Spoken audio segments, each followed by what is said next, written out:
네. 리드 오브젝트 메서드는 방어적으로 작성하라. 네, 벌써 아이템 88 이네요. 네, 바로 발표 시작하겠습니다. 이 책의 핵심은 이번 주제의 핵심은 안전한 리드 오브젝트 메서드를 작성하는 방법인데요. 네, 그거에 대해서 한번 알아볼게요. 우리가 이전 아이템에서 방어적 복사를 사용하는 불변 클래스를 사용을 해본 적이 있어요. 피리어드 클래스를 만들어서 이 생성자에 보시면은 시작 시간이랑 종료 시간을 받게 되는데요. 여기서 시작 시간과 종료 시간을 new date로 받아서 새로운 참조값으로 대입을 해 주고, 그리고 만약에 그 end 값, 이후의 값이 만약에 이전 값보다 뭐 빠를 경우에 지금 illegal argument exception으로 매개 변수 타입의 정보가 지금 올바르지 않는 정보가 들어왔다라고 exception을 던져 주고 있습니다. 그래서 그리고 이 클래스는 이제 물리적 표현과 논리적 표현이 같기 때문에 기본 직렬화 형태를 사용해도 무방한데요. 근데 이 클래스의 문제점이 리드 오브젝트가 또 다른 퍼블릭 생성자이기 때문에 시리얼라이저블을 구현을 하면은 실제로 불변식을 보장하지 못하게 됩니다. 이제 그 이유가 이제 리드 오브젝트 메서드를 통해서 생성자 없이 객체를 생성할 수 있기 때문이죠. 그래서 인수가 유효한지 검사하고 매개 변수를 방어적으로 복사하는 코드가 리드 오브젝트 메서드에 존재해야 돼요. 그리고 이렇게 작성한다 하더라도 불변을 깨트릴 의도로 만들어진 바이트 스트림을 리드 오브젝트 메서드 매개 변수로 넘겨주게 되면은 정상적인 방법으로는 만들어낼 수 없는 객체를 생성을 할 수가 있습니다. 그래서 불변식을 어떻게 깨트려서 공격을 하냐? 이 피리오드 클래스에 단순하게 시리얼라이저블 이제 구현을 했다고 가정을 할게요. 그래서 보거스 피리오드라는 클래스를 만들어서 이제 시리얼라이저드 폼에다가 우리가 정상적으로 피리오드 인스턴스를 직렬한 한 후에 직접 그 날짜 데이터를 수정을 해서 바이트 스트림을 작성을 합니다. 그래서 이제 밑에 부분에 디시리얼라이즈 이제 역직렬화 부분 코드에 우리가 리드 오브젝트 메서드를 통해서 이제 객체를 생성하게 되면은 이때 불변식을 깨트릴 수가 있습니다. 그렇다면은 이런 불변식을 어떻게 지킬 수가 있을까요? 이제 첫 번째는 이 디폴트 리드 오브젝트를 호출 후에 이제 유효성을 검사하는 건데요. 이제 리드 오브젝트 메서드 내부에서 디폴트 리드 오브젝트라는 메서드를 호출을 해준 다음에 이 인스턴스에 대한 이제 시작 시간과 종료 시간을 확인을 하고, 만약에 이 불변식을 만족하지 않는 경우에는 이제 invalid object exception을 던져서 이제 역직렬화된 객체가 유효하지가 않다라고 명시적으로 그 표현을 해 줘야 됩니다. 죄송합니다. 그래서 이 방법 역시 공격을 당할 수가 있는데요. 이제 정상적인 피리오드 인스턴스에서 시작된 바이트 스트링 끝에 이제 프라이빗 데이트 필드로의 참조를 추가하면 이제 가변적인 피리오드 인스턴스를 만들 수가 있대요. 그래서 어떻게 만드냐면 첫 번째로 공격자가 역직렬화를 통해서 바이트 스트링 끝에 참조값을 읽고, 이 참조값을 읽었는데 이 참조값을 통해서 이 피리오드 내부의 정보를 얻을 수가 있습니다. 그리고 이렇게 얻은 내부의 정보를 통해서 그 인스턴스를 수정을 하는 거죠. 그러니까 데이트 객체를 얻어온 다음에 내부에서 이 엔드 시간의 데이트를 날짜를 이제 수정을 하는 거죠. 이 경우에 불변이 깨질 수가 있기 때문에 이 방법 역시 공격을 당할 수가 있습니다. 그래서 코드를 한번 살펴볼게요. 이제 첫 번째, 공격자가 역직렬을 통해 바이트 스트링 끝에 참조값을 읽는다.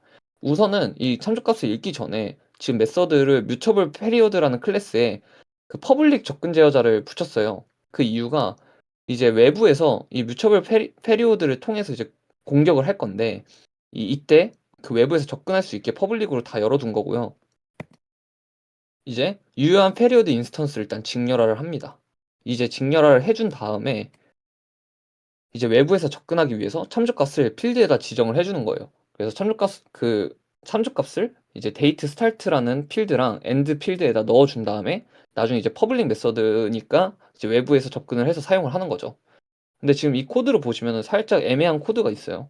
저도 이해는 완벽하게 그러니까 뭐 명확하게 안 건 아닌데, 뭔가 제 추측으로서는 제가 그 공식 문서 명세표를 가져와 보니까 이제 TC 레퍼런스라고 해 가지고 0x71 부터 0x70 70부터 0x72까지, 7 죄송합니다. 71부터 72까지 이제 그 필드에 대한 정보들이 있나 봐요. 그래서 지금 REF 속성으로 저희가 0x71이랑 0x72를 받아오고 이 5라는 숫자가 들어오는데, 제가 봤을 때는 이제 0x71과 0x72가 시작과 끝 참조 지점의 그런 그 필드들 정보들인 것 같고, 그리고 이 5라는 거는 아마 이 스트림 버전을 의미를 하는 것 같습니다. 그래서 이렇게 REF를 가져온 다음에 이 시작 지점과 이제 끝 지점을 참조를 해 가지고 이제 가져오는 게 아닐까라고 이제 추측을 했는데, 혹시라도 아시는 분이 있으면은 한번 설명해 주시면 감사하겠습니다. 그래서 참조값을 통해서 공격하는 방법이, 아까 저희가 뮤처블 페리오드 클래스 생성자에서 우리가 객체를 리드 오브젝트 메서드를 통해서 생성을 해줬죠. 그래서 생성을 해줬을 때 이제 데이트라는 그 필드값, 객체 참조값을 우리가 그 뮤처블 페리오드 시작 지점과 끝 지점에 할당을 해줬어요. 그래서 이제 뉴 뮤처블 페리오드 하면은 이 페리오드 객체랑 뉴 데이트, 아니 죄송합니다. 그 시작 지점과 끝 지점의 데이트들이 다 있겠죠, 필드에. 우리는 그걸 퍼블릭으로 접근 제어자를 열어 놨기 때문에 우리가 mp.end로 하면은 이 참조값으로 읽어온 이 끝의 지점 데이트를 얻어올 수가 있어요. 그래서 이제 데이트 타입의 set years를 78로 바꿔 주고, 이거는 set years를 69로 지정을 하고 각각 호출해 주면은 어떻게 될까요? 바로 이때 수정이 가능한데, 출력값을 보시면은 첫 번째에서 78로 지정해 주면 1978년으로 지정이 되고, 69년으로 했을 때 1969년으로 지정이 되는 걸 볼 수가 있습니다. 즉 우리가 시작 지점과 끝 지점에 대한 참조값을 읽어 와 가지고 외부에서 이렇게 set years를 통해서 이제 값을 바꿔 준 거죠. 그러면서 이제 불변식이 깨지게 되는 일이 발생하고 말았습니다. 그래서 이러한 공격이 가능한 이유는 이제 피리오드 리드 오브젝트 메서드가 방어적 복사를 하지 않음에 있습니다. 이제 역직렬을 할 때 클라이언트가 접근해서 안 되는 객체 참조를 갖는 필드는 모두 방어적 복사를 해야 한다고 합니다.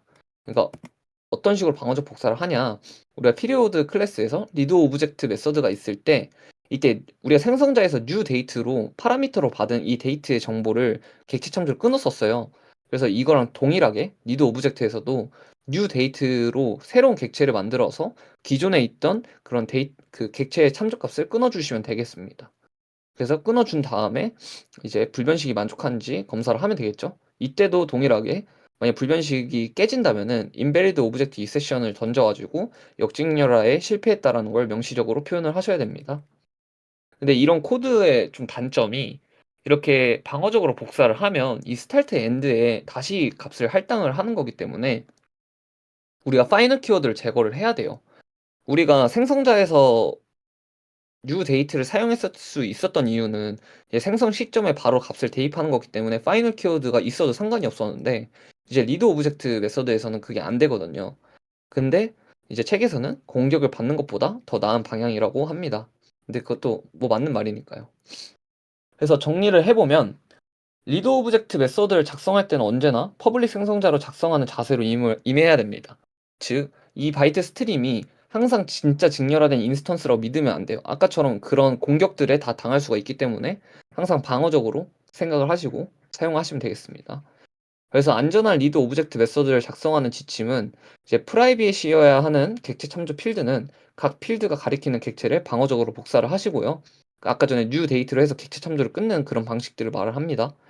그리고 모든 불변식을 검사하고 어긋난 게 있다면 invalid object exception을 던져서 이게 역직렬화를 실패했다는 걸 명시적으로 표현을 하셔야 돼요. 그리고 재정이 가능한 메서드는 웬만하면 호출하지 말라고 하시고, 아까 보시면 막 클론 메서드 같은 것도 호출 안 했거든요. 그런 것처럼 이제 클래스 파이널도 고려해보고 최대한 재정이 가능한 메서드는 호출하지 않으시면 되겠습니다. 그리고 이제 체계에서는 이제 설명 안 했는데, 역직렬화 후 객체 그래프 전체의 유효성을 검사해야 한다면 오브젝트 인풋 베리데이션을 사용을 하라고 합니다. 이상으로 발표를 마치도록 하겠습니다.